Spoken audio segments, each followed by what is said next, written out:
দীর্ঘ প্রতীক্ষার পর বাহরাইনে নতুন রাষ্ট্রদূত পেল বাংলাদেশি প্রবাসীরা। বাহরাইন বাংলাদেশ কূটনৈতিক তৎপরতা বৃদ্ধি ও ফ্যামিলি ভিসা চালু করা সহ শ্রম বাজার নিয়ে কাজ করবেন, এমনটাই আশা করেন প্রবাসীরা। 7 সেপ্টেম্বর 2023 এর রাষ্ট্রদূত ডক্টর মোহাম্মদ নজরুল ইসলাম 3.5 বছরের বাহরাইন মিশন শেষ করে পররাষ্ট্র মন্ত্রণালয়ে ফিরে যান। এরপর থেকে দীর্ঘ অনেক দিন যাবৎ বাহরাইনের রাষ্ট্রদূতের পদ শূন্য ছিল। এই সময়ে চার্জ দ্য অ্যাফেয়ার্স হিসেবে দূতাবাসের কার্যক্রম পরিচালনা করেন head of the chancery AKM Mohiuddin Kayes.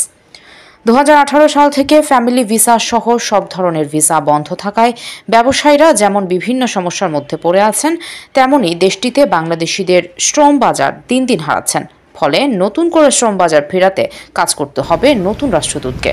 নির্মাণ শ্রমিকদের স্বাস্থ্যসেবা ও কর্মস্থলে শ্রমিকদের সুরক্ষা নিশ্চিতে সচেতনতামূলক বিভিন্ন উদ্যোগ নেওয়ার প্রয়োজন মনে করেন প্রবাসীরা।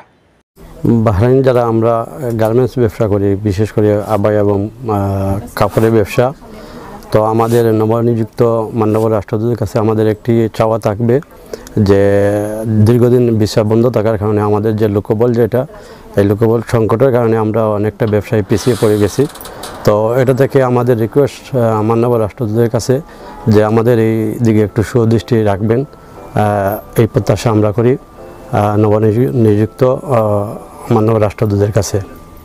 বাহরাইনের নবনিযুক্ত রাষ্ট্রদূত মোহাম্মদ রহিস হাসান সারওয়ার স্যারকে অভিনন্দন জানাচ্ছি এবং রাষ্ট্রদূত মহোদয়কে অনুরোধ করব, প্রবাসী যারা মারা যায় তাদের লাশ দেশে পাঠাতে অনেক হিমশিম খেতে হয়। আমি রাষ্ট্রদূত মহোদয়কে অনুরোধ করব প্রবাসীদের লাশ যাতে সরকারি খরচে দেশে পাঠানো যায় সেই ব্যবস্থা গ্রহণ করা হয়।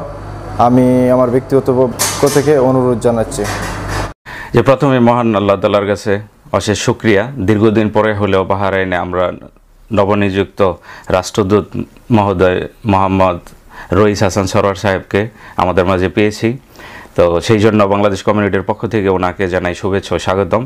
তো সেই সাথে আমাদের রাষ্ট্রদূত স্যারের কাছে আমাদের কমিউনিটির পক্ষ থেকে আমি একজন নগণ্য ব্যক্তি হিসাবে আমার একটি চাওয়া থাকবে, যেটা হইল যে বাহরাইনে ছোট ছোট কিছু যে ক্রাইম আছে সেই ক্রাইমগুলোর জন্য কিন্তু বাহরাইনে আমাদের বাংলাদেশের ভাবমূর্তি অনেক ক্ষুণ্ণ হয় দিন দিন।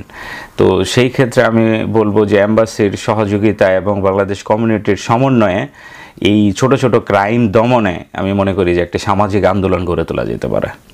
তো সেইটার আলোকে রাষ্ট্রদূত মহোদয় তো এই বিষয়টি একটু বিবেচনায় রাখবেন, তো সেটাই আমার কামনা। মাননীয় রাষ্ট্রদূতের নিকট আমাদের প্রবাসীদের পক্ষ থেকে আকুল আবেদন যে বাহরাইন প্রবাসী যারা এখানে মৃত্যুবরণ করেন ওনাদের লাশটা আমরা দেশে পাঠাতে হিমশিম খেতে হয়, যার জন্য আমাদের প্রবাসীদের পক্ষ থেকে আকুল আবেদন যাতে সরকারি খরচে অতি দ্রুততম সময়ে আমাদের প্রবাসীদের লাশ দেশে পাঠানোর ব্যবস্থা করা হোক। বাহরাইনের নবনিযুক্ত রাষ্ট্রদূতকে অভিনন্দন জানাই।